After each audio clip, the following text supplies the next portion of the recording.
నమస్తే welcome to city 24/7 top debate. నేను సురేష్. నాయక్ ఖల్నాయక్ ఇది తెలంగాణలో ప్రస్తుత రాజకీయం. రేవంత్ సర్కారును ముప్పు తిప్పలు పెట్టి 3 చెరువుల నీళ్లు తాగించడానికి బీఆర్ఎస్ బీజేపీలు విశ్వ ప్రయత్నాలు చేస్తున్నాయి.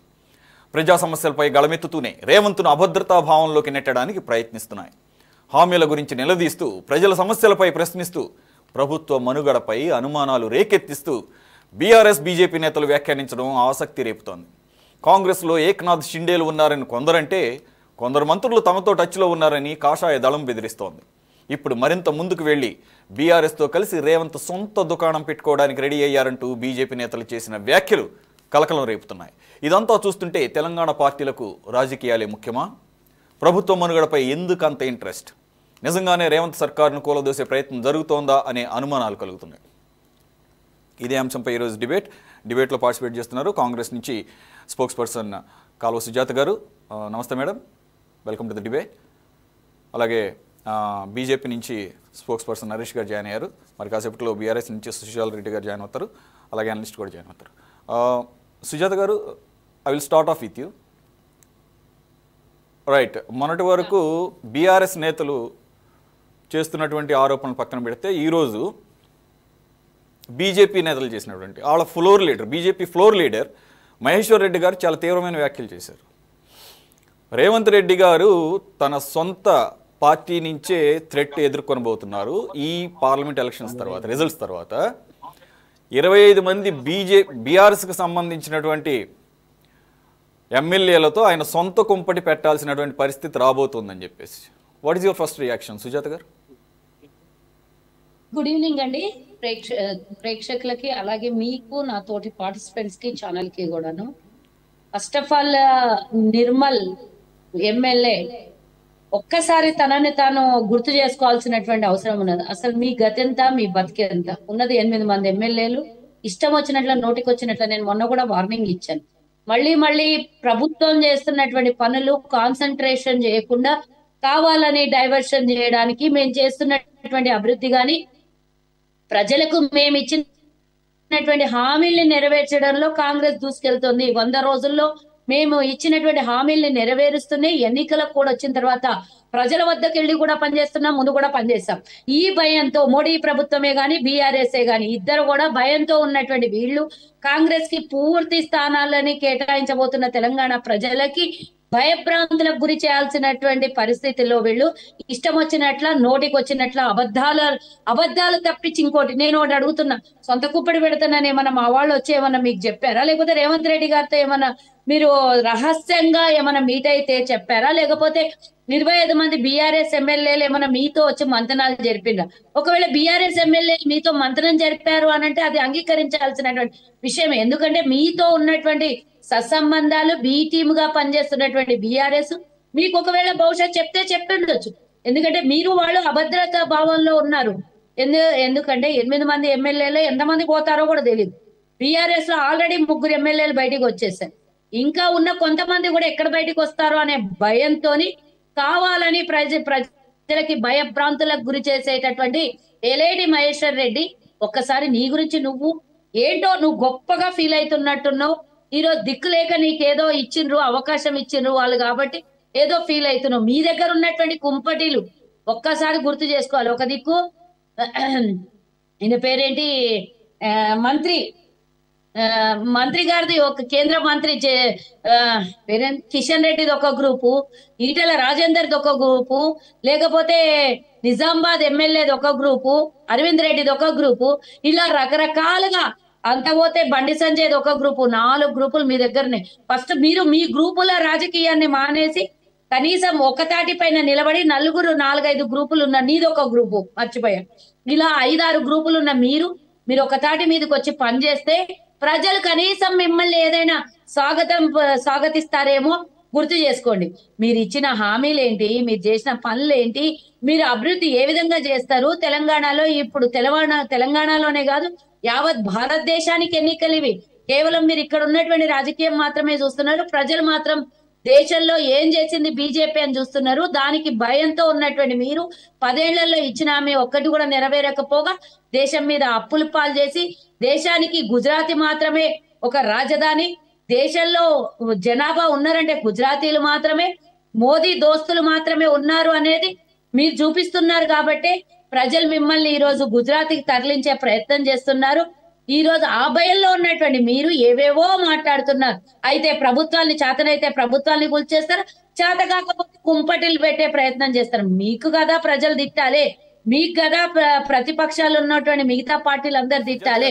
అసలు మీకు ఏం తెలుసని మా ప్రభుత్వం గురించి మాట్లాడుతున్నాం. తెలంగాణతో పాటు సుజాత గారు, మీరు తెలంగాణతో పాటు దేశ రాజకీయాలను కూడా టచ్ చేశారు కాబట్టి ఈ రోజే senior leader BJP Prakash Reddy గారు ఇంకా తీవ్రమైనటువంటి ఆరోపణలు చేశారు కాంగ్రెస్ పార్టీ మీద. కాంగ్రెస్ పార్టీ కనుక నిజంగా కనుక వాళ్ళు ఇచ్చే అది అవకాశం లేదు, మళ్ళీ ఎన్డీఏని ఐ మీన్ అబ్కీ బార్ 400 బార్ మోదీ గ్యారంటీ ఇలా వెళ్తుంటూ ఆ సందర్భంలో ఆయన చేసినటువంటి వ్యాఖ్యలు, ఈ దేశం రెండుగా చీలిపోతుంది కాంగ్రెసే కనుక అధికారంలోకి వస్తే, అంతేకాదు జిన్నా ఎజెండా జిన్నా మేనిఫెస్టోలు కాంగ్రెస్ పార్టీ పుణికి పుచ్చుకుంది అని చెప్పేసి కూడా మతపరమైనటువంటి వ్యాఖ్యలు చేసినటువంటి సందర్భం.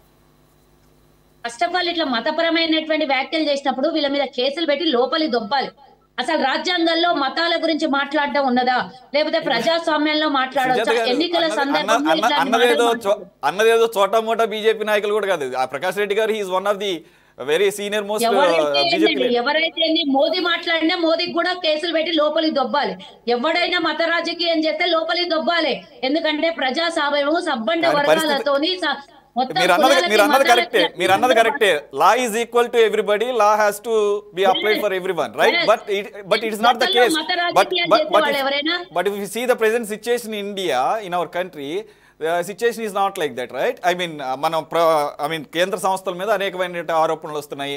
ఈవెన్ అనేకమైనటువంటి ప్రతిపక్షాల నాయకులు జైలులో ఉన్నారు. సాక్షాత్తు ముఖ్యమంత్రులే జైలులో మగ్గుతున్నటువంటి పరిస్థితి. అవి కూడా పవర్ఫుల్ ఈడీ కేసులు, బెయిల్ కూడా వచ్చే పరిస్థితులు కనపడటం లేదు, right? I just want to add on to your comments. I mean Naresh గారు హీఈస్ గోయింగ్ టు మీనింగ్ చెప్తాను. ఈ రోజు వాళ్ళకి చేతగాక కాంగ్రెస్ కూటమిని ఎదుర్కోలేక చేతగాక అబ్కీ బార్ 400 అంట, 420 అంటే బాగుండే. అబ్కీ బార్ 400 కాదు, 200 దాటితే చాలా ఎక్కువ అయిపోయింది వీళ్ళ పరిస్థితి. ఈ రోజు భయంతో ఉన్నటువంటి వీళ్ళు భయంతో ఉన్నారు బీజేపీలు. కాబట్టి ముఖ్యమంత్రి లోపలికి వేస్తారు, ప్రతిపక్ష నాయకుల్ని లాక్కుంటారు. ఏ దోషం ఉన్నా సరే మనం దోష పరిహారం అంటాం చూడండి. నవగ్రహాల పూజ చేస్తుంటాము మన హిందూ సాంప్రదాయ ప్రకారం. నవగ్రహాల పూజ చేస్తే దోషాలు పట్టిన శని పోతుంది అన్నట్టుగా బీజేపీలోకి పోతే అన్ని దోషాలు పోతాయి. ఎంత పెద్ద స్కామ్ చేసినా సరే, ఎంత పెద్ద ఈడీ కేసులలో ఉన్నా సరే, ఎన్ని వేల కోట్ల రూపాయలు స్కామ్ చేసినా సరే బీజేపీలోకి పోతే చెంకల్లో పోసిన తీర్థం అయిపోతారు. ఈ రోజు దేశంలో నడుస్తున్నది ఏంటి? మతతత్వ రాజకీయాలు. అభివృద్ధి పక్కన పడేసి అభివృద్ధి గురించి మాట్లాడండి అని అంటే జిన్నా రాజకీయం. జిన్నా అంటే ఎవరిని మాట్లాడుతున్నారు మీరు? ఇట్లాంటి మాటలు మాట్లాడినప్పుడు కేసులు పెట్టొద్దండి.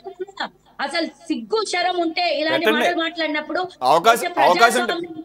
ప్రస్తుతం గవర్నమెంట్ లో, తెలంగాణ గవర్నమెంట్ లో మీరే ఉన్నారు కాబట్టి కేసులు పెడతారా లేదనేది మీ మీదే డిపెండ్ అయి ఉంటుంది. రోజు కోర్టుల చుట్టూ తిరిగి వీళ్ళ మీద కేసులు పెట్టడంలోనే సరిపోయేటట్టుంది. మొన్నటిదాకా ప్రభుత్వం కూలిపోతుంది. 3 నెలలు ఎందుకంటే బీఆర్ఎస్ లో ఉన్నోళ్ళు ఉంటారా, ఊడిపోతారా? అసలు ఉనికి ఉన్నదా? కార్యకర్తలు మిగిలారా? లేకపోతే ఎక్కడైనా వాళ్ళది ఏమన్నా ఉందా లేదా అన్నట్టు ఏం లేదు. కాబట్టి వాళ్ళ నోర్లు బంద్ అయిపోయినాయి. ఇప్పుడు వీళ్ళు వాళ్ళతో మాట్లాడిస్తున్నారు. లేకపోతే షిండే అవుతాడు, లేకపోతే జిన్నా రాజ్యం. ఏందన్న ఈ మాటలు? రాజకీయము అని అంటే లబ్ధి గురించి మాట్లాడండి, సరే అది మీ లబ్ధి, రాజకీయ లబ్ధి. కానీ దీంట్లో రాజకీయంలో కేవలం మేము చేసిన అభివృద్ధులు, గతంలో మేము చేసిన ఎన్నికలకు ఈ ఎజెండా తీసుకుపోతామని మాట్లాడాలి. పోనీ మా ప్రభుత్వం ఏమైనా చేయకపోతే దాని గురించి మాట్లాడాలి. కానీ ఇవన్నీ పక్కన పడేసి మత రాజకీయాలు, అలా నిజంగానే మత రాజకీయాల గురించి మాట్లాడేటటువంటి వాళ్ళు వీళ్ళు. 200 సంవత్సరాలు భారతదేశంలో బ్రిటిష్ వాడు పరిపాలిస్తే వీళ్ళు ఎక్కడున్నారు? ఎప్పుడన్నా వాళ్ళ గురించి పోరాటం చేసిండ్రా? మీరు అన్ని ప్రశ్నలు ఒకేసారి ఇస్తే మరి వాటికి ఆన్సర్ చేయాలంటే కొద్ది టైం పడుతుంది. So you just wait. చెప్పుకోమనండి. ఆర్ఎస్ఎస్ సిద్ధాంతంతో మాట్లాడుతున్న హిందూ ఎజెండా ఎత్తుకున్నటువంటి వీళ్ళు బ్రిటిష్ వాడు, ఇంగ్లీష్ వాడు దేశాన్ని పరిపాలిస్తే వాళ్ళ బూట్ల కాడ బతికి 60 రూపాయల పెన్షన్ తెచ్చుకొని బతికినటువంటి వీళ్ళు ఈ రోజు దేశ రాజకీయాలు, బ్రిటిష్ వాడి కాళ్ళ దగ్గర బతికినటువంటి వీళ్ళు ఈ రోజు దేశ రాజకీయాల గురించి మాట్లాడతారు. భారతదేశంలో స్వతంత్రం తెచ్చిన మేము నిజంగానే రెండు దేశాలుగా విడిపోవాలంటే ఎప్పుడో విడిపోతుంది. మేమే 60 ఏళ్ళు పరిపాలించాం కదా. Let BJP spokes person respond. Naresh గారు, ఇక నేను మళ్ళీ రీఇటరేట్ చేయను, సుజాత గారు వరుసగా బొంబార్డ్ చేస్తూనే ఉన్నారు. I mean it's your turn. సోదరి కాల్వ సుజాత గారు ఆమె స్టార్టింగ్ లోనే మాట్లాడుతూ మీ స్థాయి ఎంత, మీ బతికెంత అని మొదలు పెట్టింది. అమ్మా, మీ బతుకు ధర్మానుసారంగా బతుకుతున్నాము, కాంగ్రెస్ వాళ్ళలాగా అడ్డగోలుగా బతకట్లేము. మా బతుకు తగ్గట్టు మా స్థాయి ఉన్నది తల్లి, మా బతుకు మా స్థాయిలో ఎంత మాకు తల్లి. ఇప్పుడు విషయం ఏంటంటే అమ్మా, ఈ రోజు దేశం మొత్తం మీద మేము పరిపాలన చేపిస్తున్నాం అమ్మా. మాకు ఓన్లీ తెలంగాణ, కర్ణాటక, అదే హిమాచల్ ప్రదేశ్, ఈ 3 రాష్ట్రాలలో లేవమ్మా. మిగతా రాష్ట్రాలు అన్నిట్లలోనే మేము ఉన్నాం. సరే, ఇక్కడ విషయానికి వస్తే ఈ రోజు కాంగ్రెస్ పార్టీ 100 రోజులలో ఏం చేసింది అనేది ఒకసారి మనం మాట్లాడుకోవాల్సిన అవసరం ఉన్నది. ఎందుకంటే కాంగ్రెస్ పార్టీ ఏదైతే అమలు కాని హామీలు, ఈ 420 హామీలు ఇచ్చి చీటింగ్ చేసిందో ఈ తెలంగాణ ప్రజలందరూ ఈ రోజు చూస్తున్నారు. ఒక బస్సు ఒకటి ఆన్ ద స్పాట్ కట్టాల్సిన అవసరం లేదు కాబట్టి బస్సులకు ఒకటి ఇచ్చారు. కానీ మహిళలకు ఇస్తున్న 2500 పెన్షన్ ఏమైంది, అన్ఎంప్లాయ్మెంట్ ఇస్తున్న యూత్ ఏమైంది, అదే విధంగా రైతు బంధుకు సంబంధించి ఇప్పటి వరకు మిత్రమా 4 ఎకరాలు 5 ఎకరాలు కూడా దాటలేదు, చాలా తక్కువ మందికి వచ్చింది. మిగతా వాళ్ళందరికీ ఈరోజు రైతు బంధు ఇవ్వని పరిస్థితి. అదే విధంగా వీళ్ళు ఏ ప్రామిసెస్ చేసిరో ఆ ప్రామిసెస్ అన్ని కూడా ఈ రోజు వీళ్ళు నెరవేర్చలేని పరిస్థితి, అది ఇంప్లిమెంట్ కాని. ఈ యొక్క హైదరాబాద్ చుట్టుపక్కల, జిహెచ్ఎంసీ చుట్టుపక్కల పేదలకు సంబంధించి ఫ్రీ కరెంటు అని చెప్పినారు. మరి ఆ యూనిట్ లో ఇంతవరకు కౌంట్ చేయలేదు, ఎవరికి ఫ్రీ కరెంట్ ఇస్తలేరు, అందరు కూడా ఫీజు ఎలక్ట్రిసిటీ బిల్లు కడుతూనే ఉన్నారు. కాబట్టి అమలు కాని హామీలతోటి, అసాధ్యం కాని హామీలను ఈ రోజు తీసుకొచ్చి దొంగసాటుగా అంటే ప్రచారం చేసి దాన్ని ఈ రోజు గవర్నమెంట్ లోకి వచ్చారు తప్ప వీళ్ళు ప్రజలకు చేసింది ఏమీ లేదు. ఇంకొక విషయం ఏంటంటే సోదరి మాట్లాడుతున్నది కేసులు పెట్టాలని చెప్పేసి. ఈరోజు మా జిన్నా యొక్క అంటే కాంగ్రెస్ పార్టీ ఈ దేశంలో పరిపాలించినప్పుడే దేశంలో చాలా సార్లు మత సంఘర్షణ జరిగినాయి, మత ఘటనలు జరిగినాయి. హైదరాబాద్ లో కూడా చూసాము, వాళ్ళ ముఖ్యమంత్రి పదవుల కోసము చార్మినార్ లో అక్కడ మత ఘర్షణ జరిగి పేదవాళ్ళని, అమాయక ప్రజల్ని చంపిన ఘటనలు మనం మర్చిపోవద్దు. ఈ రోజు నిన్నగాక మొన్న 6 రోజుల క్రితం జరిగిన చెంగిచెర్లలో జరిగిన ఏదైతే వైలెన్స్ ఉందో, మరి మీ గవర్నమెంట్ లోనే జరిగింది కదా, అక్కడ మీరు మేము పోయి మాట్లాడినందుకు మా మీద కేసులు పెట్టారే. మరి అంటే ధర్మం పక్షాన మాట్లాడిన కేసులు పెట్టారు. మరి సోదరి సుజాత గారు తెలుసుకోవాలి, అక్కడ నిజంగా ఎవరైతే ఆ ఘర్షణలకు దావు తీసి రాళ్లు కొట్టి ఆ యొక్క లేడీస్ ని గాయపరిచిన వాళ్ళ మీద కేసులు పెట్టారు, అరెస్టులు కూడా చేయలేదు.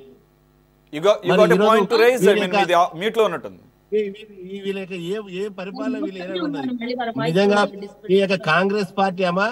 నేను మళ్ళీ నరేష్ గారి దగ్గరికి వెళ్తాను. చెంగిచెర్ల ఇట్స్ వెరీ లేటెస్ట్, అది అది అది అది ఆయన ఆరోపణ చేస్తున్నారు కాబట్టి, అది మీరు గవర్నమెంట్ లో ఉన్నారు కాబట్టి, you got any point to add to that one? దాని గురించి చెంగిచెర్లలో జరిగినటువంటి విషయం వారు గుర్తుంచుకోవాలి. ఈటెల రాజేందర్ మనుషులు కదా అక్కడ చేయించింది, మీరు వచ్చి మా ప్రభుత్వం లోపల వేయించమంటారా చెప్పండి. చెప్పండి, మీరు మత సుజాత గారు మీ దగ్గర ఆధారాలు ఉన్నప్పుడు మరి లోపల వేయించమంటారు, ఇంకా పర్మిషన్ అది it's a big crime. It's big crime to create a rift, to create a rift between religions. That's the biggest crime. Who is stopping you? Who is stopping to? విచారణ జరుగుతుంది. లోపలికి పోతారు, మనుషులైనా పోతారు, ఎవడైనా పోతారు. తప్పు చేసినాడు కులాలకి మతాలకి మధ్యలో చిచ్చులు పెట్టేవాడు ఎవడైనా ఉండనియండి, అందరినీ లోపలిస్తుంది గవర్నమెంట్. ఎందుకోసం అంటే అక్కడ చేసింది ఫస్ట్ మిస్టేక్, తీసుకొని పోయి హోలీ రంగును పోసి కావాలని ఇబ్బంది పెట్టినటువంటి వాళ్ళు హిందూ ముసుగులో డ్రామా. ఓలి రంగు ఆడవారు పోసిరా అమ్మా, అది ఎవరి మీద జరిగింది సంఘటన కూడా తెలుసుకోండి, తెలుసుకున్నాక మాట్లాడండి. కాల్వ సుజాత గారు అధికారం ముందు పార్టీలో ఉన్నా కదా అని చెప్పేసి అడ్డగోలుగా మాట్లాడితే ఎట్టమ్మా, సంఘటన ఇష్యూ ఎట్లా మొదలైంది అది తెలుసుకోండి, తెలుసుకున్న తర్వాత మాట్లాడండి. సంబంధం లేని విషయం మాట్లాడతారు. అది వన్ ఆఫ్ ది ఇన్సిడెంట్ కాబట్టి రేట్ చేశారు కాబట్టి అక్కడ ఫస్ట్ రంగులు పోసింది ఎవరు ఫస్ట్, ఎందుకు వాళ్ళకి both of you, I mean it's still under investigation. కాదు, మస్జిద్లోకి వెళ్ళి వచ్చి రాళ్ళు కొట్టింది ఎవరు? అక్కడ లేడీస్ వాళ్ళు. ఓకే నరేష్ గారు, అలాగే సుజాత గారు ఆల్రెడీ చెప్పారు ఇట్స్ స్టిల్ అండర్ ఇన్వెస్టిగేషన్ అని. సో అక్కడ కల్పిట్స్ ఎవరైతే వాళ్ళని లోపలేస్తారంటున్నారు, అది తర్వాత మాట్లాడదాం. ఇది one of the incident. Right, Sushila Reddy గారు. మేడం నమస్కారం అండి. బీజేపీ ఆరోపణలైనా కానీ బీఆర్ఎస్ ఇన్వాల్వ్ చేశారు అక్కడ. కాంగ్రెస్ లో ఉన్నటువంటి ఇప్పుడు రేవంత్ రెడ్డి గారే ఆయన అభద్రతా భావంలో ఉన్నారు. ఈ ఎలక్షన్స్ తర్వాత ఒక 25 మంది మీ బీఆర్ఎస్ వాళ్ళతో కలిసి ఆయన సొంత గుంపుడు పెడతారని చెప్పేసి, అంటే ఇక్కడ ఈ ఎలక్షన్ ఫైట్లో భాగంగా ఎవరు ఫస్ట్ ఎవరు సెకండ్ అనే దాంట్లో భాగంగా జరుగుతున్నటువంటి ఒక కాంపిటీషన్కి సంబంధించిన ఆరోపణలుగా భావించాలా, లేకపోతే is there any grounds for it? అంటే ఈ రోజు అయినా మొన్నైనా కేటీఆర్ గారు అనే మాటల వెనుక ఏంది అంటే, ఫస్ట్ ముఖ్యమంత్రి గారు రేవంత్ రెడ్డి గారు ఏమన్నారు, అక్కడ ఢిల్లీనేమో మన రాహుల్ గాంధీ గారు అక్కడ దొంగ లంగా అని మోడీ గారిని తిడతా అంటే, ఇక్కడ ఏమన్నారు, అందరు ప్రజల సాక్షిగా తెలంగాణ సాక్షిగా ఏమన్నారు, మా బడే బాయ్ మేము గుజరాత్ లాగా చేస్తాము అని అన్నారు. ఆ మాటలను బట్టి తెలంగాణ ప్రజలకు ఈ రోజు అందరికి ఏమర్థమవుతుందండి? ఇప్పుడు అక్కడ శత్రువు ఉండేది, ఇక్కడ సోపతేంది, మరి షిండే అవుతాడు త్వరలో ఎలక్షన్ తర్వాత కొంత ఎమ్మెల్యేలను తీసుకొని పోయేటట్టున్నారు అన్నాడు. ఎందుకంటే అందులో ప్రజలకు అందరికి అర్థమవుతుంది కదా. ఈ రోజు కేటీఆర్ గారు అన్నారని ఎందుకు పడుతుండ్రు? ఇప్పుడు అంతకు ముందు కడియం శ్రీహరి గారు 6 నెలల కంటే ఎక్కువ ప్రభుత్వం ఉండదు అని అన్నప్పుడు కడియం శ్రీహరి తీసుకున్నారని, మరి అట్లాంటప్పుడు కడియం శ్రీహరి గారిని వాళ్ళే పిలుచుకున్నారు. ఇప్పుడు వాళ్ళ బిడ్డకు ఎంపీ టికెట్ గా ఇచ్చిండ్రు కదా. మరి కేటీఆర్ గారు అన్న పదం తప్పైతే మరి కడియం శ్రీహరి గారు 6 నెలల్లోనే ప్రభుత్వం పోతుంది అని అన్నారు కదా. మరి అదెట్లయితుందండి? వాళ్ళ పార్టీలో ఉన్నాడు కదా, ఇప్పుడు వాళ్ళ బిడ్డకే కదా ఎంపీ టికెట్ ఇచ్చింది. ఇప్పుడు ఇవన్నీ మర్చిపోయి ఇదంతా కాదండి, ఫస్ట్ హామీలు ఇచ్చిండ్రు.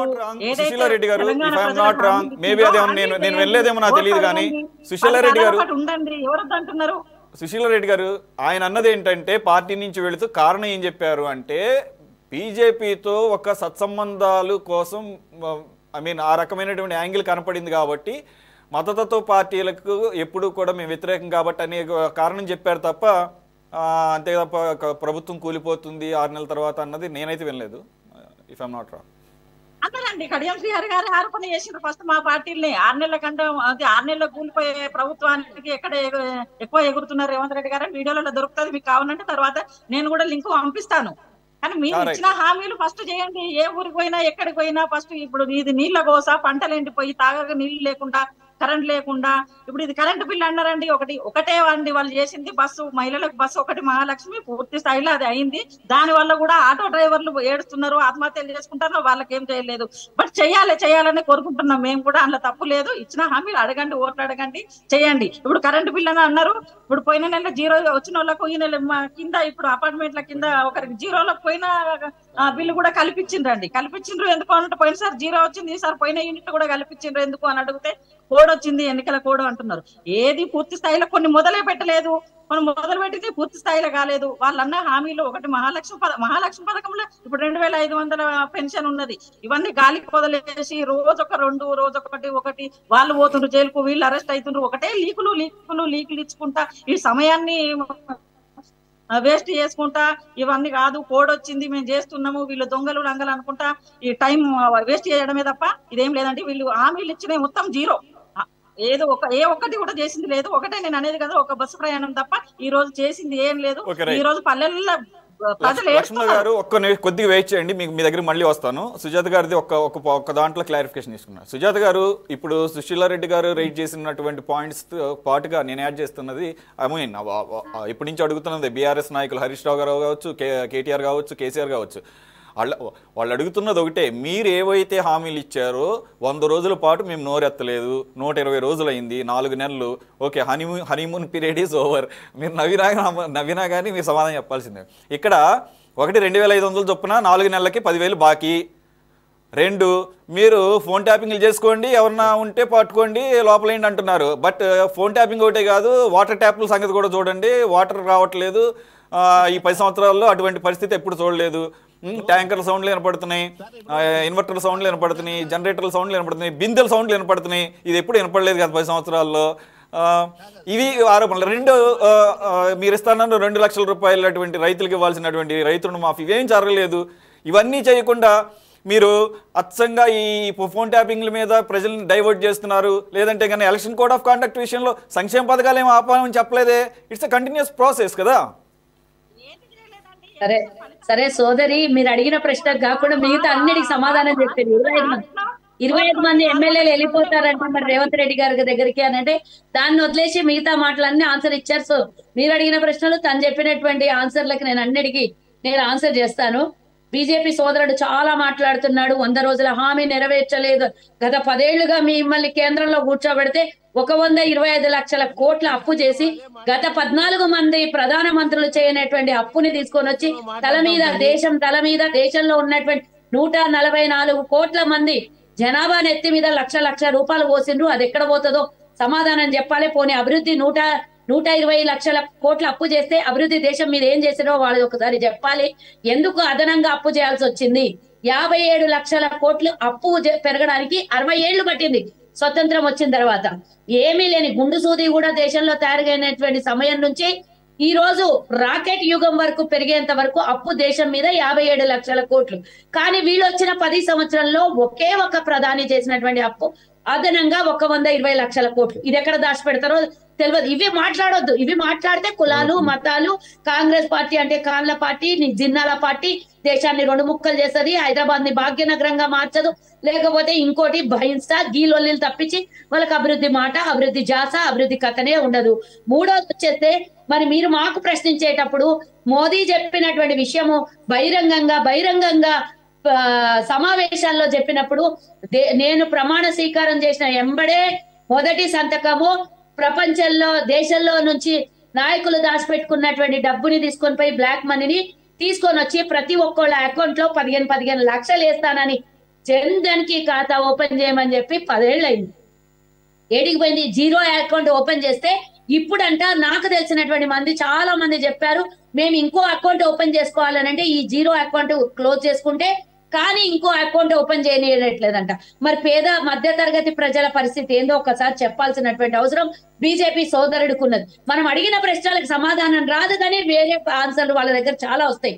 బీజేపీ బీఆర్ఎస్ మరి సరే. ఇంకోటి నేను అడగాలనుకున్నా, బెంగళూరులో బీజేపీలు పేల్చినటువంటి మొన్న చూసినాం కదా, పేలుడు ఎవరికి సంబంధం ఉన్నదో ఒకసారి చెప్పాలి. బీజేపీ అని మొన్న బయటపడింది. ఎక్కడ పేలుళ్ళు జరిగితే అక్కడ ఆర్ఎస్ఎస్ వాళ్ళు, బీజేపీలు, వీళ్ళు బిఎస్పీనో వాళ్ళు ఎవరు ఉంటారు కదా, వాళ్ళు తప్ప వేరేవాళ్ళు కనబడరు. ఎందుకంటే మతతత్వ విద్వేషాలు రెచ్చగొట్టాలి దేశంలో కాబట్టి ఎక్కడెక్కడ గొడవలు జరిగితే అక్కడెక్కడ ఆర్ఎస్ఎస్ వాళ్ళు, హిందూ మతాన్ని అడ్డం పెట్టుకొని బతికేటోళ్ళు బీజేపీ వాళ్ళు వీళ్ళే చేస్తారు. మరి ఇంకోటి బీఆర్ఎస్ సోదరి మాట్లాడింది, వీళ్ళు 100 రోజుల హామీ ఏమైంది? హానీమూన్ అయిపోయింది, ఇప్పుడు ప్రజల సంక్షేమం. తల్లి మీకు 10 ఏళ్ళు అవకాశం ఇచ్చిన రాష్ట్రాన్ని వాళ్ళు 120 లక్షల కోట్ల అప్పు చేస్తే మీరు 10 లక్షల కోట్ల అప్పు చేసినమ్మా. గతంలో 16 మంది ముఖ్యమంత్రులు పరిపాలిస్తే రాష్ట్రాన్ని అత్యధికంగా ధనిక రాష్ట్రంగా 17,000 కోట్లతో మీ చేతిలో పెడితే ఈ రోజు 10 లక్షల కోట్ల అప్పు చేసి ఖజానా ఖాళీ చేసి జీరో బ్యాలెన్స్ పెట్టి ప్రతి ఒక్క కార్పొరేషన్ లో ఏ ఒక్క సంస్థ ఏ ఒక్క మంత్రి నువ్వు ఏ ఇండస్ట్రీ తీసుకున్నా ఏ సంస్థ తీసుకున్నా అన్నిట్లో 0 మైనస్ బ్యాలెన్స్. అలా అప్పుల పాలు చేసి ఈ రోజు మాకొచ్చి మీరు గుడ్డొచ్చి పిల్లని ఎక్కిరిచ్చినట్టు మీరు వచ్చి మమ్మల్ని మాట్లాడతారమ్మా. మేము ధనిక రాష్ట్రంగా ఇస్తే కాళేశ్వరం మీద 1,00,000 కోట్లు పెట్టి సర్వనాశనం చేసి ఈ రోజు ఎండిపోతున్నాయి అంటమ్మా, చెరువులు ఎండిపోతున్నాయి అంట. మీరే కదమ్మా పోయిన వర్షాకాలంలో అధికారంలో ఉన్నారు. మీ పాపిష్టి మీ దరిద్రం అధికారంలో ఉన్నటువంటి మీరు పాపిష్టి పనులు చేసే దేశంలో వర్షాలు కురవక ఈ రోజు భూసారం అంతా ఎండిపోయి మేము వచ్చినాం ఎండాకాలంకి 2 నెలల ముందు. ఇక మేము వచ్చి రాగానే భూములు ఎండిపోయినాయంట, నల్ల నీళ్ళు వస్తలేవంట. ఈ రోజు నా ఇంటి దగ్గర నేను బంజారాస్ రోడ్ నెంబర్ 1 లో ఉంటా. ఈ రోజు మీరన్నా ఉన్నప్పుడు ఒక 2 గంటలు నీళ్లు వచ్చేవి కుళాయిలో. ఈ రోజు సాయంత్రం ఇప్పుడు వస్తుంది, రేపు పొద్దున బంద్ అవుతుంది నీళ్లు. అంత అసలు ఆగమ్మ తల్లి, నువ్వు మాట్లాడేటప్పుడు నేను మాట్లాడలేదు, నాకు సమాధానం చెప్పని. పూర్తి స్థాయిలో నీళ్లు ఇక కరెంట్ తీసేస్తున్నారు, బోర్లు గాలిపోతున్నాయి, మళ్ళీ జనరేటర్లకు వచ్చిందట. రా తల్లి నువ్వు ఏడికి వస్తూ ఉన్నాడు. ఎక్కడైతే పవర్ కట్ ఉందో అక్కడ కాంగ్రెస్ ప్రభుత్వం, ఈ రోజు ఉన్నటువంటి ప్రభుత్వం ఎక్కడైతే వాళ్ళు కరెంట్ పీకేస్తున్నారో వాళ్ళ ఉద్యోగాలు సస్పెండ్ అయితే తప్పించి ఎక్కడ కూడా కరెంట్ పోవట్లేదు. గజెట్ బుక్ లో కూడా ఎక్కడ కూడా రాసింది లేదు పవర్ కట్ చేస్తున్నట్టు. అత్యధికంగా పోయిన సంవత్సరం కన్నా ఎక్కువ ఈ సంవత్సరం కన్జంప్షన్ ఎక్కువ ఉంది. కన్జంప్షన్ ఎక్కువ ఉందంటే ఆటోమేటిక్ గా పవర్ ఎక్కువ ఉన్నట్టే కదా. పవర్ ఎక్కువ చేసినట్టే కదా. ఇంకా వీళ్ళ సోదరిమణి కింద అపార్ట్మెంట్ లోనంటే ఎవరో పోయిన నెల 0 బ్యాలెన్స్ వచ్చిందంటే ఈ సంవత్సరం ఈ నెల 2 నెలలకు కలిపి ఇచ్చిందంట. ఎక్కడన్నా అట్లాంటిది నీకు కనబడితే మాకు ఇయ్యమ్మా, మేము 0 బ్యాలెన్స్ చేసి చూపిస్తాం. వాళ్ళకి అబద్ధాల మాట్లాడి కాలయాపన చేయాల్సినటువంటి మీ ప్రతిపక్ష నాయకులు తప్పించి కాంగ్రెస్ పార్టీ మీద గానీ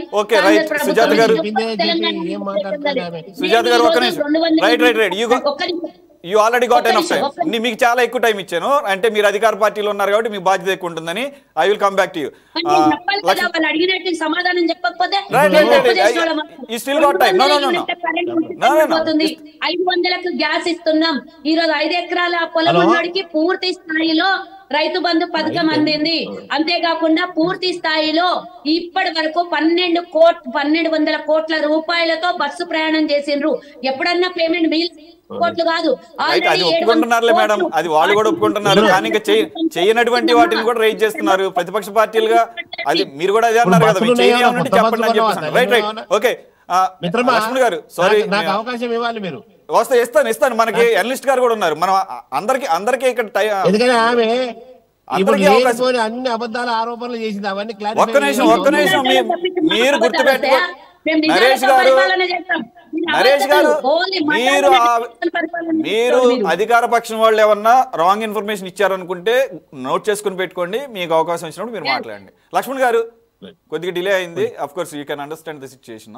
ఐ మీన్ ఇప్పుడు మళ్ళీ నేను రీఇటరేట్ చేయను, ఆరోపణలు ప్రత్యారోపణలు చూస్తున్నారు. దాంతో పాటుగా ప్రభుత్వాలు కూలిపోతాయి అనేటటువంటి రాజకీయాలు ఎక్కువ వినపడుతున్నాయి. అటు బీఆర్ఎస్ నుంచి, బీజేపీ నుంచి, ఏకంగా అయితే బీఆర్ఎస్లో ఉన్న వాళ్ళతోనే ఇప్పుడున్న రేవంత్ రెడ్డి ఒక సెక్షన్గా విడిపోయి వేరుకుమ్మడి పెడతారు.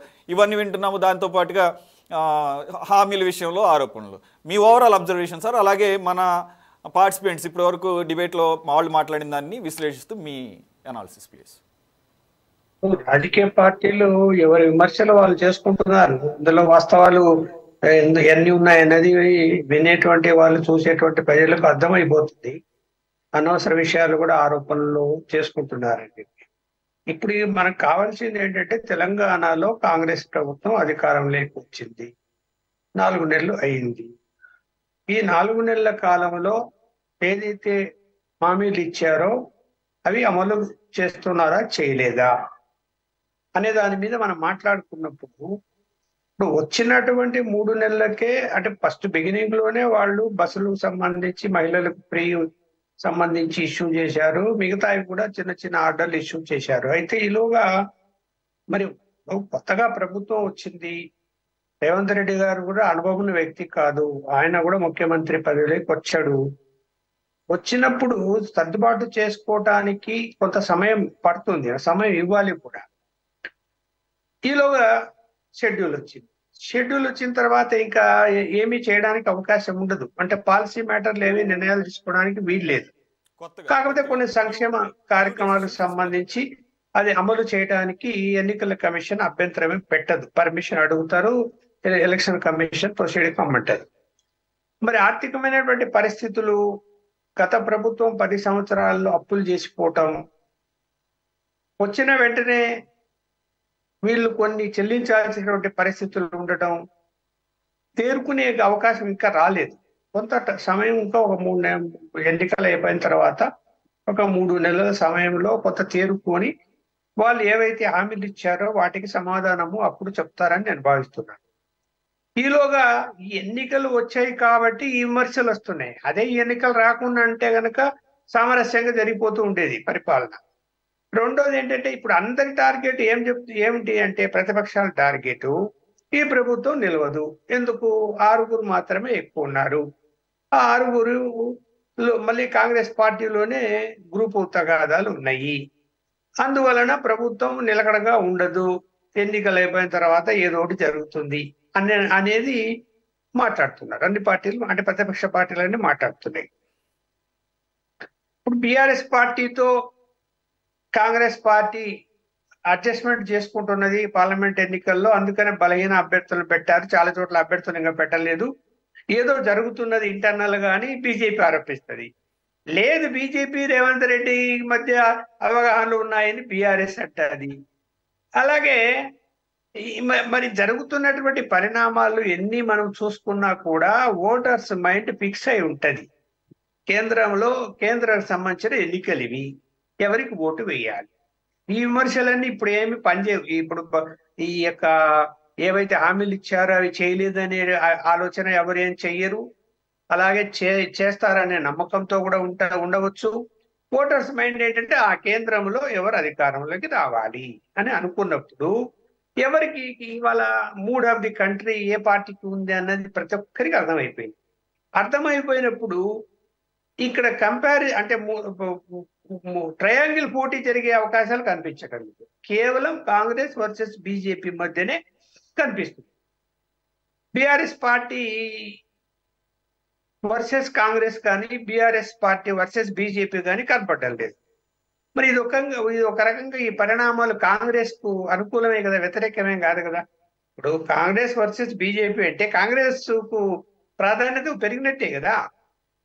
ప్రాధాన్యత తగ్గింది బీఆర్ఎస్ పార్టీకి అని. మరి బీఆర్ఎస్ పార్టీకి ఏం చెప్తుంది? బీఆర్ఎస్ పార్టీ కూడా కాంగ్రెస్ కు ఎవరేం ఓట్లు వేయరు, వేస్తే బీజేపీకి మాకే వేస్తారు, బీజేపీ వర్సెస్ బీఆర్ఎస్ జరుగుతాయని వాళ్ళు చెప్తున్నారు. ఏది ఏమి చెప్పినా కూడా మూడ్ ఆఫ్ ది కంట్రీ దాన్ని బట్టి ఓటర్స్ మైండ్ పని చేస్తుంది. అలాగే అందరు కూడా కాస్త బలమైన అభ్యర్థులు పెట్టుకోవడంలో కొంతవరకు సక్సెస్ఫుల్ అయ్యారు. కొన్ని చోట్ల బలహీన అభ్యర్థులు అటు అన్ని మూడు పార్టీలకు ఉన్నారు. బీజేపీకి ఉన్నారు, బీఆర్ఎస్ కు ఉన్నారు, కాంగ్రెస్ పార్టీకి ఉన్నారు. అయితే ఎక్కడ బలమైన అభ్యర్థులు ఉన్నారో వాళ్ళ మీద కూడా ఒక విశ్వాసం ఉంటుంది. ఇప్పుడు కేంద్రంలో నరేంద్ర మోడీ గారికి ఓటు వేయాలనుకున్న వాళ్ళు మళ్ళీ ఇక్కడ నాయకుడు ఎవరు, అసమర్థుడా, మనకు ఏదైనా పని చేసి పెడతాడా చేయడా అని కూడా ఆలోచిస్తారు. అక్కడ కూడా సరైన నాయకుడు లేకపోతే ఆ పార్టీకి ఓట్ల శాతం పెరగదు. సరైన నాయకుడు ఉంటే పెరుగుతాడు. అందువల్ల ఏంటంటే మనము ఇంకా అంచనా వేయలేము. మూడ్ ఆఫ్ ది తెలంగాణ మనం ఇంకా ఒక నామినేషన్ల ఘట్టం అయిపోయిన తర్వాత, అంటే నోటిఫికేషన్ వచ్చి నామినేషన్లు ఒక వారంలో వేస్తారు కాబట్టి దాని తర్వాత మనం పక్కా, ఎందుకంటే ఇప్పుడు అభ్యర్థులను అటు ఇటు మార్చే అవకాశాలు కూడా ఉంటాయి లాస్ట్ మూమెంట్ వరకు రాజకీయ పార్టీలు. అప్పుడు ఏ పార్టీ వాళ్ళ అభ్యర్థులు ఎవరు నిలబెట్టారు అంటే మీ అనాలిసిస్ కి నేను ఒకటి యాడ్ చేస్తా. అంటే ఇప్పుడు ప్రశాంత్ కిషోర్ అన్న వ్యక్తి ఈ దేశంలో కొత్త వ్యక్తి కాదు, బాగా పరిచయం ఉన్నటువంటి వ్యక్తి. గత 15 సంవత్సరాలుగా దేశ రాజకీయాల్లో అనేక రాష్ట్రాల్లో అనేక పార్టీలకి, ఈ పార్టీ ఆ పార్టీ అని కాదు, అది ఇప్పుడు అధికారంలో ఉన్న పార్టీ దగ్గర నుంచి బీజేపీ, అలాగే ఈవెన్ తెలంగాణలో కూడా కేసీఆర్తో కూడా ఒక సందర్భంలో మాట్లాడిన సందర్భం. సో డైరెక్ట్ పాయింట్కి వస్తా. ఆయన ఒక 2 days బ్యాక్ పీటీఐతో మాట్లాడుతూ ఆయన ఇచ్చినటువంటి అనాలిసిస్ అన్ని రాష్ట్రాలకు చెబుతూ, దేశవ్యాప్తంగా ఉన్న మూడ్ ఆఫ్ ది నేషన్ చెప్తూ, తెలంగాణలో బీజేపీ ఏకంగా ఫస్ట్ ప్లేస్లో ఉంటుంది అని చెప్పారు. అంటే మీరు ఇచ్చినటువంటి narrative when it comes to parliament elections, already assembly elections అయిపోయాయి కాబట్టి తెలంగాణలో, when it comes to the narrative of between Narendra Modi and Rahul Gandhi or NDA versus India bloc వచ్చేసరికి ఆయన చెప్పింది ఏంటంటే బీజేపీకి అడ్వాంటేజ్ ఉంది. ఇంకొకటి లాస్ట్ టైం మనం ఒక ఎగ్జాంపుల్ చూడాలి. ఎప్పుడైతే 6 నెలల ముందు బీఆర్ఎస్ అప్పుడు టీఆర్ఎస్కి ఉన్నటువంటి ఇప్పుడు బీఆర్ఎస్కి ఉన్నటువంటి అప్పటి టీఆర్ఎస్ ఎన్నికలకు వెళ్ళిందో పార్లమెంట్ ఎలక్షన్స్ కన్నా ముందు, అసెంబ్లీ ఎలక్షన్స్తో పోల్చుకుంటే పార్లమెంట్ ఎలక్షన్స్లో బీజేపీకి కన్సిడరబుల్గా ఓట్ పర్సంటేజ్ పెరిగింది, సీట్లు వచ్చినాయి. కాబట్టి ఇక్కడ ఆయన చెప్పిన అనాలిసిస్ని కూడా మనం కొట్టిపారేయలేము. అదే ఇప్పుడు ఆయన కూడా మూడ్ ఆఫ్ ది తెలంగాణను బట్టి చెప్పాడు. ఉన్న 17 సీట్లలో ఎక్కువ సీట్లు, అంటే సపోజ్ కాంగ్రెస్ కు 6 7 వస్తే బీజేపీకి 8 రావచ్చు అన్నటువంటి పద్ధతిలో, అంటే కాంగ్రెస్ కంటే 1-2 సీట్లు ఎక్కువే రావచ్చు బీజేపీకి అనేటువంటి ఉద్దేశం ఆయన వ్యక్తం చేశాడు. కానీ మనకి ఇక్కడ అలాగే కనిపిస్తున్నది కానీ వాతావరణం. కానీ పోలింగ్ దగ్గరికి వచ్చిన తర్వాత poll management is more important. అప్పుడు తారుమారే పరిస్థితి కూడా కనపడుతుంది. అలాగే అభ్యర్థుల యొక్క బలాబలాలు మరి తేడా వస్తుంది. తేడా వచ్చినప్పుడు ఏమైపోతుందంటే, ఇప్పుడు మనము సికింద్రాబాద్ తీసుకున్నాం, బీజేపీ కిషన్ రెడ్డి యాక్చువల్ అయితే కంపల్సరీ గెలవాలి. బట్ ఇవాళ బీజేపీ శ్రేణులే డౌట్ఫుల్ గా చెప్తున్నారు. ఎందుకు చెప్తున్నారు? లెగ్ వర్క్ లేదు.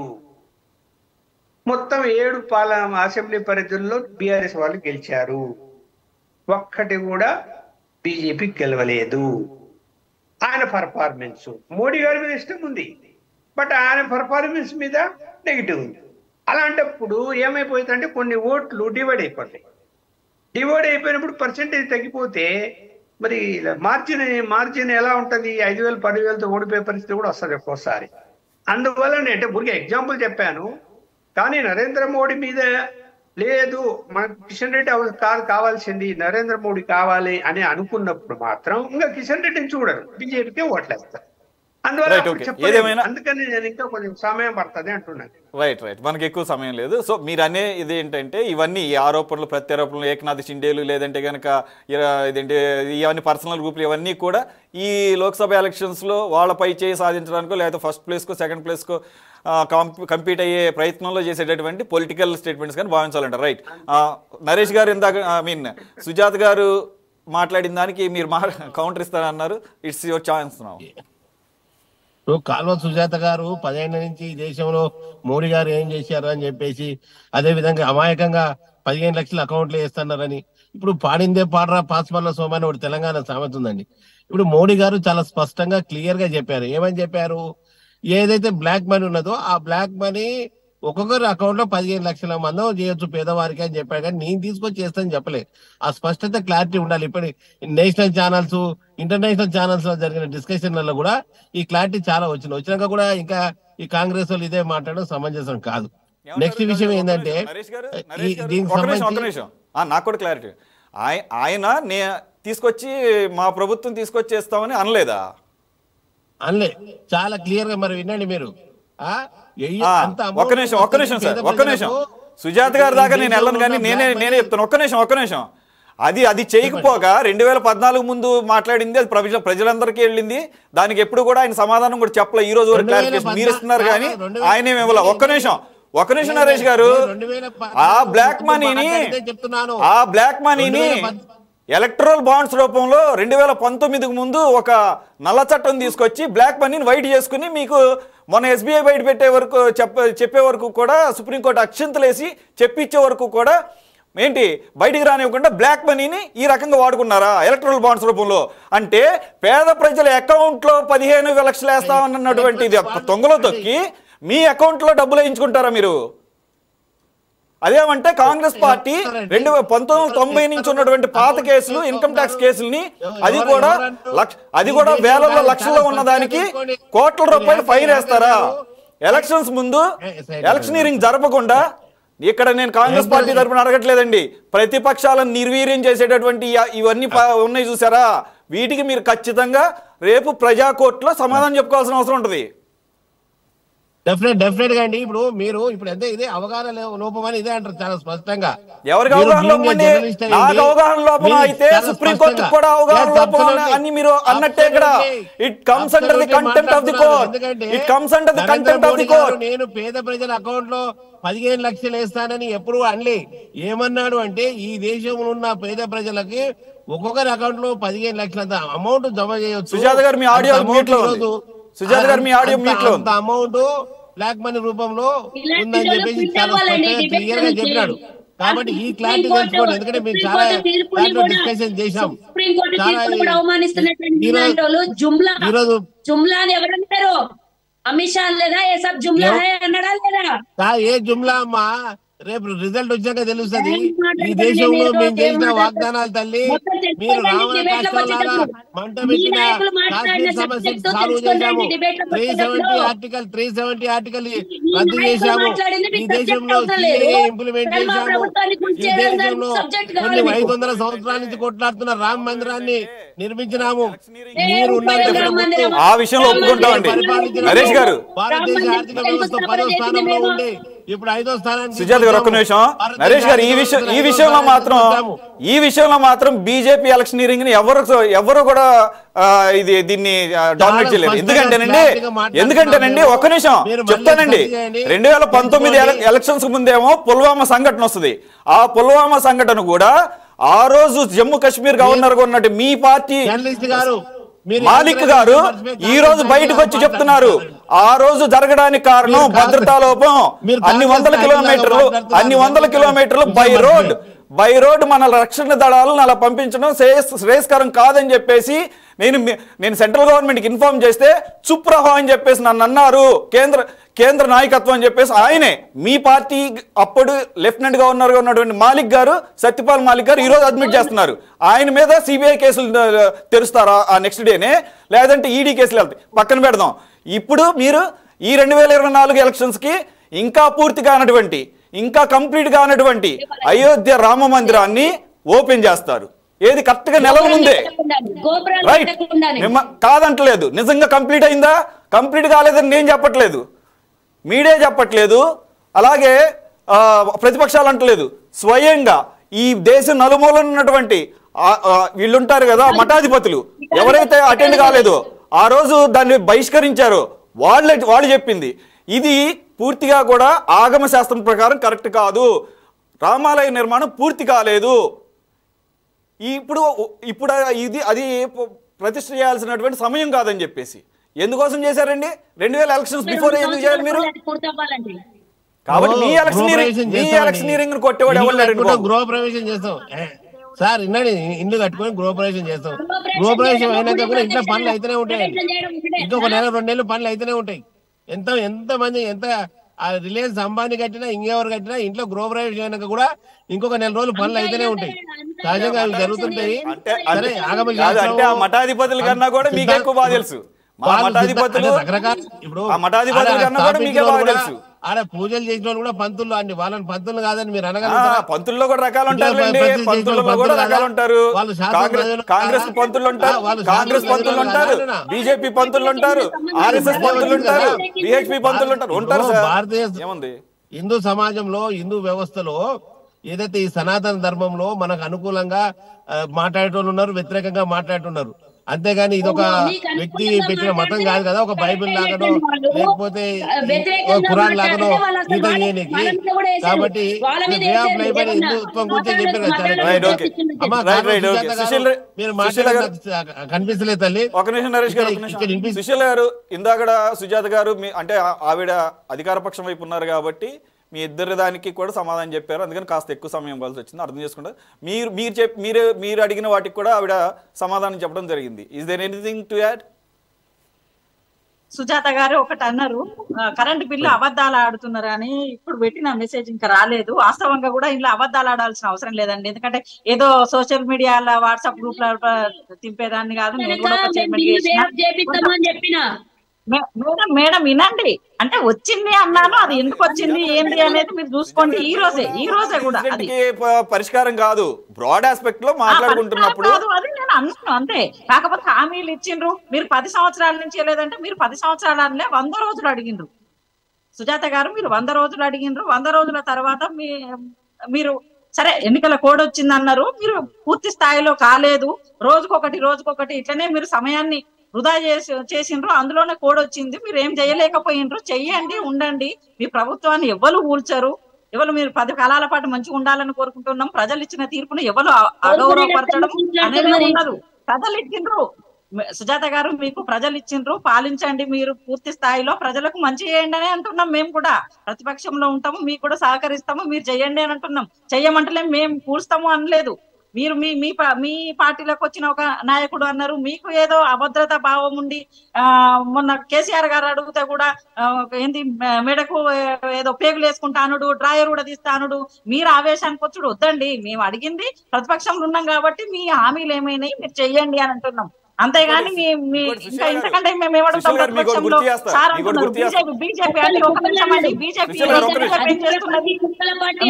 నాయకుడు సుజాత గారు ఒక్క నిమిషం. 2 రోజుల క్రితం రేవంత్ రెడ్డి గారే స్వయంగా కొడంగల్ వెళ్ళినప్పుడు మాట్లాడారు. మహబూబాబాద్లోనూ అలా కొడంగల్లో స్వయంగా ఇక్కడ ఓడించి ఒక గూడు పుటానీ జరుగుతుంది, మ్యాచ్ ఫిక్సింగ్ జరుగుతుందని చెప్పేసి ఆ క్రమంలో రాజకీయపరమైన ఆరోపణలు. సరే ఒక నిమిషం సుశీల్ గారు, మీ తరపునే నేను అడుగుతాను. కాబట్టి దానికి రాజకీయపరమైన ఆరోపణలకి కౌంటర్ ఇవ్వచ్చు, దాన్ని ఎవరు తప్పట్ల. కానీ ముఖ్యమంత్రి గారే ఆ మాటలు మాట్లాడారు, అభద్రతా భావంతోనే అలా మాట్లాడారు అంటారు. Second point I want to add, Harish Rao గారు మేడం గారు అన్నట్టుగానే ఇప్పుడు ఒక ముఖ్యమంత్రిగా పనిచేసి 10 సంవత్సరాలు వయసులో పెద్ద అయినా ఏ రకంగా చూసినా కానీ చెడ్డీ ఊడదీస్తా, చెడ్డీ గ్యాంగ్ అని చెప్పేసి ఈరోజు మీకు కౌంటర్ పడింది. మరి ఇలాగే పడతాయి. సో రెండో పాయింట్. ఇంకోటి ఏంటంటే బాధ్యతాయుతమైనటువంటి పొజిషన్లో ఉన్నప్పుడు కొంత భాషని సంభాళించుకోవాలి. రెండోది చల్లపల్లి జైల్లో నీకు డబుల్ బెడ్రూమ్ కడతా, ఏంటి చెప్పకూడదు తినిపిస్తా, రైట్, ఓకే, అంతవరకు ఓకే. కానీ ఏకంగా చెడ్డీలు కూడా తీస్తా, ఇవి ఏ రకమైనటువంటి మెసేజ్ ఇస్తున్నాయండి? మీరు పనులు చేసుకుంటూ జనాల్లోకి వెళ్లాల్సిన సందర్భంలో మరి ఆ బాధ్యతాయుతమైన పొజిషన్లో ఉండి ఆ భాషని ఏ రకంగా సమర్థించుకుంటారు? దీనికి కూడా మీరు సమాధానం చెప్పాల్సిన అవసరం ఉంటుంది. నేను మాట్లాడాలండి? మీరే మేడం సుజాత గారు. అంతకు ముందు రోజే కేసీఆర్ మాట్లాడిన మాటలకు సమాధానం చెప్పారు రేవంత్ రెడ్డి గారు. కుక్కల పార్టీ, కుక్కల ప్రభుత్వం అన్నాడు. ఎవరిని అంటారండి కుక్కల ప్రభుత్వం అని? అది చూడండి, మీరు రిమైండ్ చేసి చూడండి. కేసీఆర్ మాట్లాడింది బరాబర్ కుక్క కాటుకు చెప్పు దెబ్బ చెప్పాల్సిందే చెప్తారు. కుక్కల పార్టీ అంటే కుక్కలకే ఆన్సర్ చెప్పాలి కదా మరి. కుక్కలు పరిపాలిస్తుంటే ఇంకో కుక్కకు ఆన్సర్ చెప్పాలి కదా మరి. అదే భాషలో చెప్పారు. మరి ఆన్సర్ ఎట్లా ఉంటే అట్లానే ఉంటది కదా. క్వశ్చన్ ఎలా ఉంటే ఆన్సర్ కూడా అలాగే ఉంటది. వన్ వర్డ్ ఆన్సర్ లో వన్ వర్డ్ ఆన్సరే చెప్పాలి. మనం లెంది ఆన్సర్ చెప్తే అది కొట్టి పడేస్తారు ఎగ్జామ్ లో. కాబట్టి కుక్కలు అన్నప్పుడు కుక్కలు చెప్పాలి కదా. కుక్కల ప్రభుత్వం అని ఎట్లా అంటాడు? ప్రజల్ని పాలిస్తున్న ప్రభుత్వాన్ని కుక్కల ప్రభుత్వం అంటాడా? 10 ఏళ్లు పరిపాలించిండు. మరి నేను ఉద్యమకారిని అని చెప్పుకుంటాడు, వయసులో పెద్దవాడని చెప్పుకుంటాడు. కేటీఆర్ ఏమో మీ తండ్రి స్థానంలో ఉన్నటువంటి పెద్దవాడిని అంటావా అంటారు. మరి అన్ని స్థానాలు ఉన్నటువంటి మాజీ ముఖ్యమంత్రి కుక్కల ప్రభుత్వం అని ఎట్లా అంటాడండి? కుక్కల్ని పరిపాలిస్తున్నామా మేము? ప్రజలు కుక్కలా? అందుకనే చెప్పకూడదు తినిపిస్తా అన్నాడు. బరాబర్ ఆన్సర్ చెప్పాడు, కరెక్ట్ గానే చెప్పారు రేవంత్ రెడ్డి గారు. సుశీల గారు, నేను ఇంకా కంటిన్యూ చేయాలా? సుశీల గారు, నా వాయిస్ వినబడుతుంది? వాయిస్ వినబడుతుందా? అంటే మీరు అడిగిన వాటిని నేను రీట్రేట్ చేశాను. ఆవిడే సుజాత గారు ఏమంటారంటే మీరు మీ అవతల వారి నోరు బాగుంటే ఇటువైపు వాళ్ళ నోరులు కూడా బాగుంటాయి అని చెప్పేసి. సరిగా ఇది మీరే బేరీ చేసుకోవాలి. ఇప్పుడు కేసీఆర్ గారి లాంగ్వేజ్ కూడా ముఖ్యమంత్రి స్థాయిలో ఉన్నారండి, ముఖ్యమంత్రి స్థాయిలో ఉన్నారు. ఈవెన్ ఒకటొకటి ఈ విషయంలో కేసీఆర్ గారికి కూడా ముఖ్యమంత్రిగా ఉన్నప్పుడు కూడా ఐ మీన్ మామూలుగానే he known for his language. Of course ఆయన అక్కడ దాకా ఎందుకండి హరీష్ రావు, ఒక్క నిమిషం, నేను సుజాత గారిని క్వశ్చన్ చేసినట్టే మిమ్మల్ని కూడా క్వశ్చన్ చేస్తా. దాంట్లో కాదు, హరీష్ రావు గారు కూడా 2 రోజుల క్రితం మాట్లాడుతూ ప్రతి మాటకి ఒకసారి అంటే అనొచ్చు కొడుకులు కాదు, ఆ కొడుకులు ఈ హామీ ఇచ్చారు, ఈ కొడుకులు ఈ హామీ ఇచ్చారు కాదు, అలా రిపీటెడ్ లాంగ్వేజ్. హరీష్ రావు గారు ఇంతకుముందు అలా మాట్లాడేవాళ్ళు కాదు. అంటే ఏమన్నా మీరు ఏమన్నా ఒక నిర్ణయం తీసుకున్నారా? మాట్లాడలేదండి, ఎప్పుడు మాట్లాడలేదు. మేము ఇట్లాంటి మాటలు మాట్లాడే వరకు ఒక మాజీ ముఖ్యమంత్రి గారిని ఇట్లా అనే వరకు అది ఆవేశంలో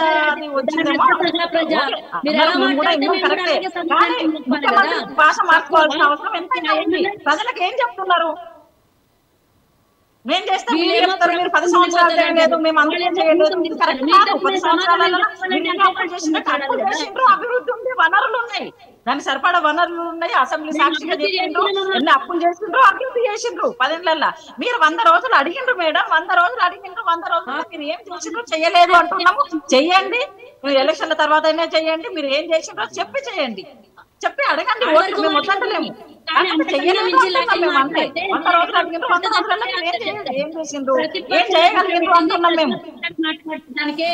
మేము చెయ్యనోటికి మీరు ప్రశ్నించడానికే, మాకు సలహాలు సూచనలు ఇవ్వడానికే మీకు ప్రతిపక్షంలో కూర్చోబెట్టారు ప్రజలు. కాబట్టి మీరు సలహాలు సూచనలు ఇవ్వండి, వ్యతిరేకించండి, కానీ దానికి హద్దు ఉంటది.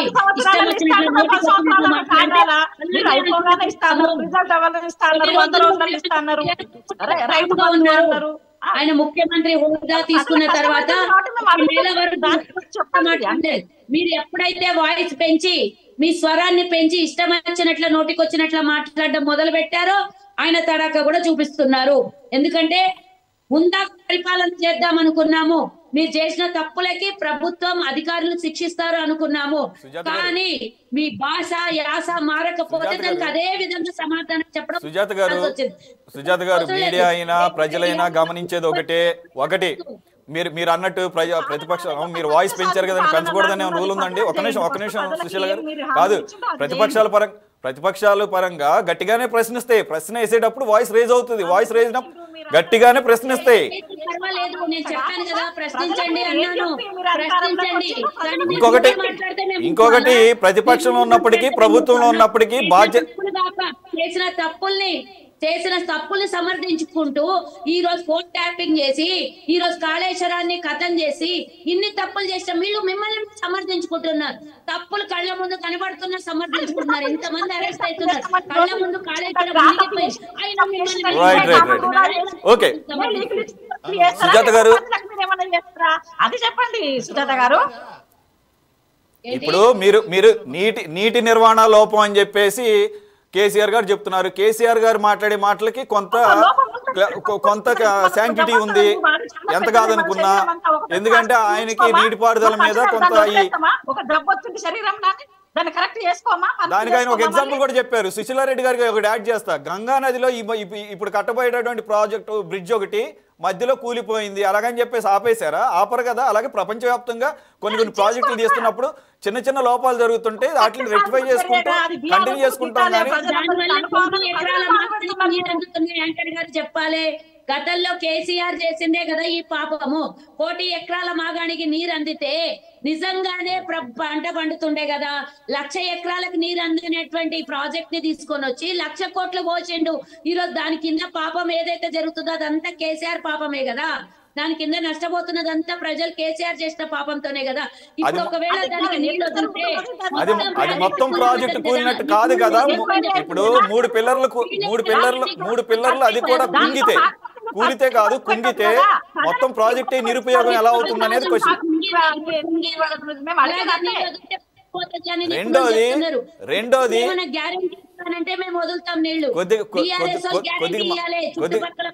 కొద్దిగా విపక్షాలతో పాటు మీడియా కూడా కొద్దిగా ఇవ్వండి, ఛాన్స్ ఇవ్వండి. మేము కూడా వాళ్ళ వాయిస్, మీడియా కూడా విపక్షంగా వాయిస్ లాగానే పనిచేస్తుంది. ఒక్క నిమిషం మాకు కూడా ఛాన్స్ ఇవ్వండి. అయితే ఆయన 2 సార్లు బయటకు వచ్చారు, 2 సార్లు కూడా పొలం పాట పట్టారు కాదంటలా. దానిలో భాగంగా మీడియాతో మాట్లాడుతున్నప్పుడు సందర్భంలోనే ఇప్పుడు కేటీఆర్ గారు అన్నారు, సూర్యాపేటలో ఆయన మీడియాతో మాట్లాడుతుండగానే మరి అప్పుడు నీళ్ళు ఎలా ఇచ్చారు అని చెప్పేసి అంటున్నారు. ఆ ప్రాజెక్టు పేర్లు నాకు గుర్తులేదు కానీ ఆయన అదే ఆ సందర్భం అప్పుడు ఎక్కడి నుంచి వచ్చినాయి నీరు?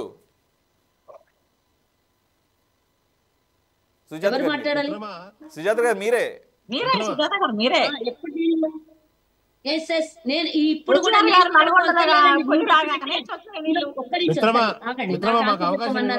నేను ఒక మాట అడుగుతా. ఎండిన కంకుల దగ్గరికి, ఎండిన వడ్ల దగ్గరికి పోయి అవి చూపించి, ఎండాకాలం వచ్చిన తర్వాత పంట చేతికి వచ్చేటప్పుడు కంకులు ఎండుతాయి, అవి చూపించేసి జగదీశ్వర్ రెడ్డికి 1,50,000 ఎకరాలు భూ కబ్జాలో ఉన్నాయి, దాన్ని రక్షించడం కోసం ఎగేసుకొని హరీష్ రావు, కేసీఆర్, కేటీఆర్ అందరూ కేవలం సూర్యాపేట 1/2 ఎకరం ఉన్న దగ్గరికే పోతున్నారు. ఎందుకు పోతుర్రు అయ్యా అంటే డబ్బులు ఇచ్చి మాట్లాడిచ్చిర్రు, డబ్బులు ఇచ్చి బోరింగ్, మేము మా డబ్బులతో బోరింగ్ వేయించుకుంటే దాని గురించి ఇక్కడ మాట్లాడుతున్నారు. వీళ్ళని చెప్పినటువంటి విషయం మీడియా ముందు మాట్లాడినటువంటి రైతుల గురించి మనం చూపించాల్సినటువంటి అవసరం కూడా ఉన్నది కదా. నిజంగా చెప్పాలనంటే 1,00,000 ఎకరాలకు నీరు అందించేసి 1 కోటి ఎకరాలని అబద్ధాలు చెప్పినప్పుడు ఆ ప్రాజెక్టు కింద ఎన్ని ఎకరాలకు నీరు అందించారో ఒక్కసారి రికార్డు డేటా తీసి చూపించమనండి. ఈ రోజు ఎండిపోయిన కంకుల్ని పట్టుకొని ఈ రోజు వాళ్ళు మీడియా ముంగలకు వస్తే, ఇప్పుడు వడ్లు ఎండిపోయే టైమే కదా ఎండాకాలంలో, దాన్ని తీసుకొని వచ్చి భూములు ఎండిపోయినాయి, రైతు ఆగమైతున్నాడు అని అబద్ధాల మాటలు మాట్లాడతారు. 140 మంది అని హరీష్ రావు చెప్తాడు. అదే నెక్స్ట్ డే వచ్చి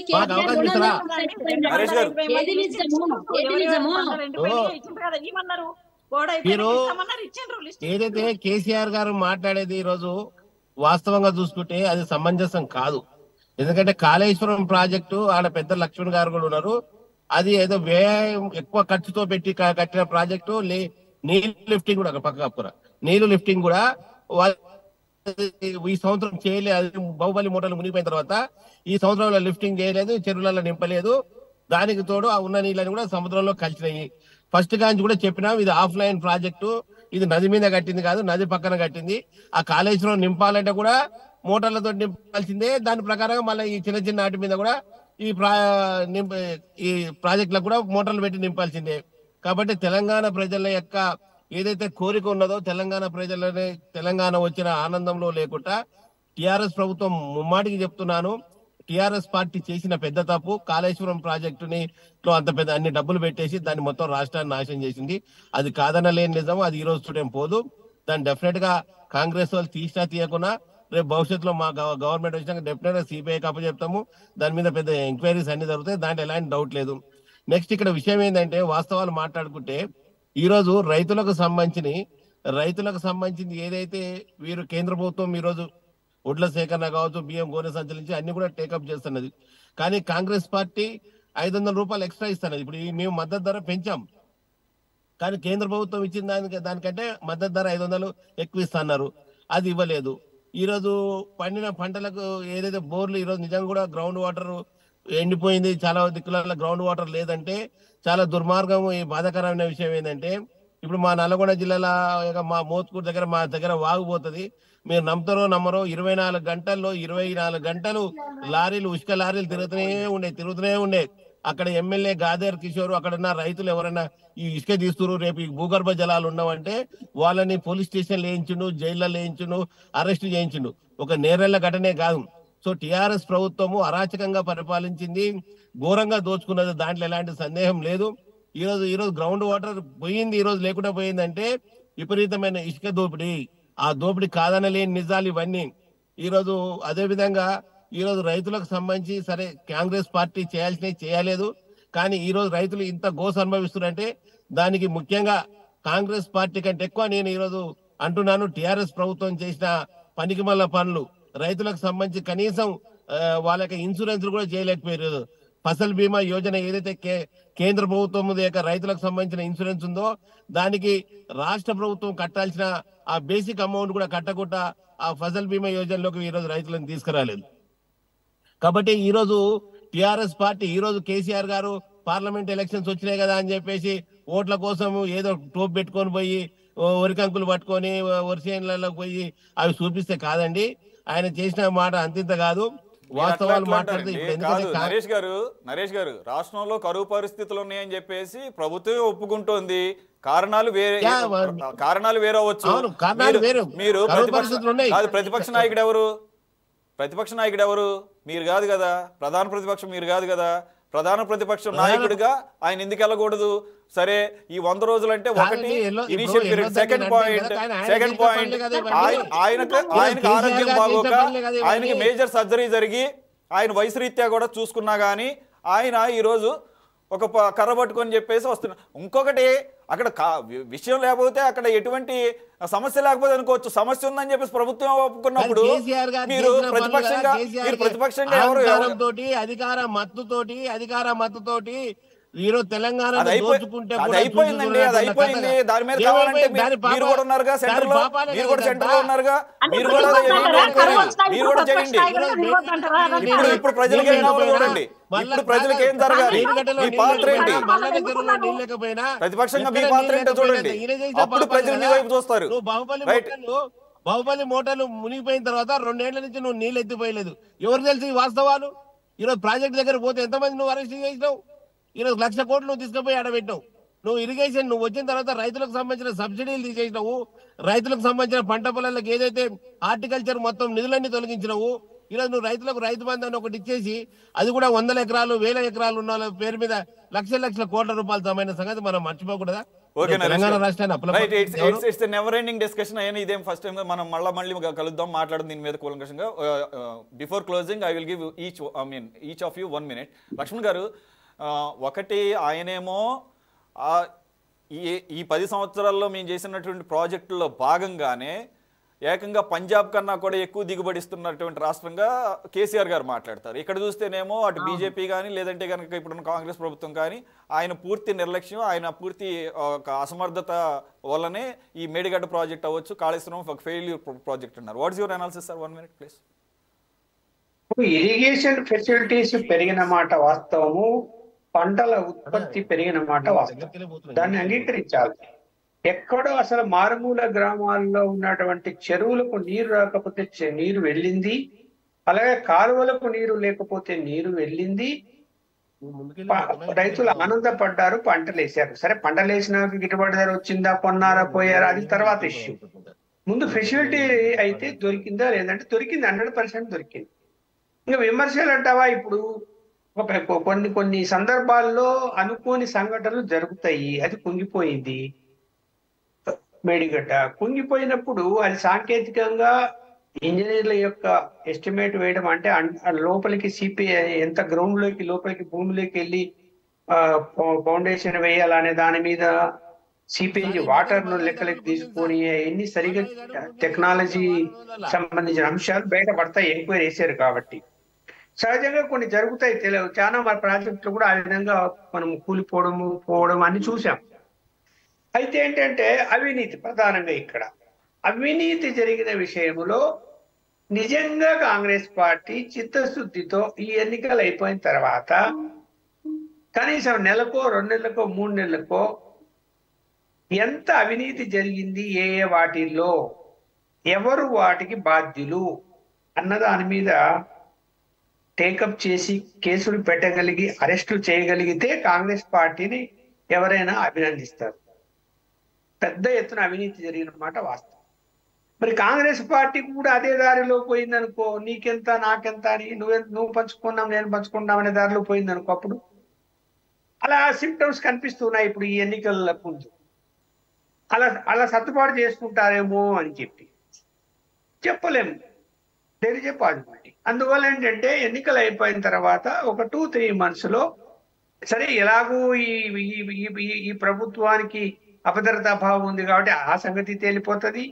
మరి కాంగ్రెస్ పార్టీ మీద సివియర్ గా యాక్షన్ తీసుకుంటారా లేదా అంటే కాంగ్రెస్ పార్టీ వాళ్ళు బీఆర్ఎస్ పార్టీ వాళ్ళకి సంబంధించినటువంటి భూముల ఆక్రమణ ఉంది, ప్రభుత్వ పథకాలలో అవినీతి జరిగింది, ఇరిగేషన్ ప్రాజెక్టులో అవినీతి జరిగింది కాబట్టి ఈ మిషన్ భగీరథలో అవినీతి జరిగింది, ఇన్ని ఆరోపణలు చేసినటువంటి వీటి మీద ఏదైనా చర్యలు తీసుకోకపోతే కాంగ్రెస్ పార్టీకి మనుగడ ఉండదు, ఇంకా నమ్మరు జనాలు.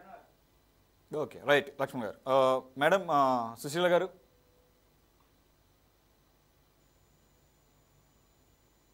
సుశీల గారు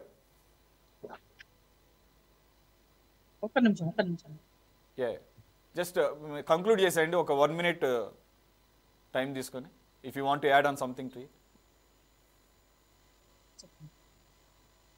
10 సంవత్సరాలలో జరిగింది.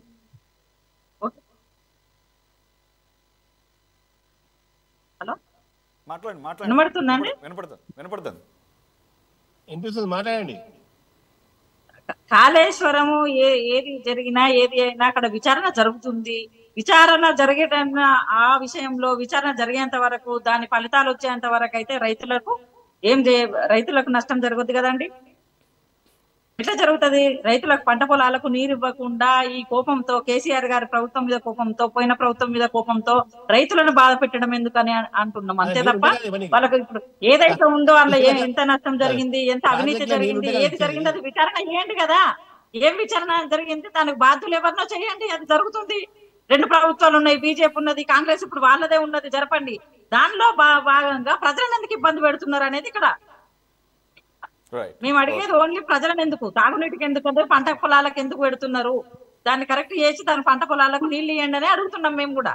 Yes ma'am. Okay, thank you very much Sushila గారు, thank you very much Naresh గారు, thank you so much Lakshman గారు. సరే ఓకే నరేష్ గారు జస్ట్ 30 seconds కంక్లూడ్ చేసి ఆల్రెడీ మాట్లాడారు కదా. ఇప్పుడు లక్ష్మణ్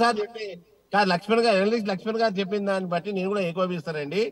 ఎందుకంటే నాకు కూడా సందేహం, డౌట్ వస్తున్నది అప్పుడప్పుడు.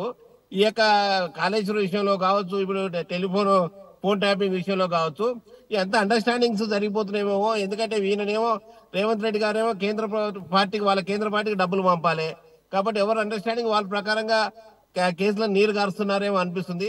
ఈ వాస్తవాలను కూడా త్వరలోనే బయటకు వస్తాయి. వారు అన్నట్టు ఎలక్షన్లు అయిన తర్వాత కానీ అసలు రూపం బయటకు వస్తుంది. డెఫినెట్ గా నేను ఇప్పుడు కూడా అంటున్నాను, 2 ఒకటైనా అని నేను అనుకుంటున్నాను. టీఆర్ఎస్ కాంగ్రెస్ అండర్స్టాండింగ్స్ ఇవన్నీ బయటపడితే ఒకరొకరు గోతులు తీసుకోవాల్సి వస్తుందని వాళ్ళంతా డ్రామా ఆడుతున్నారని మాకు స్పష్టంగా అర్థమవుతుంది.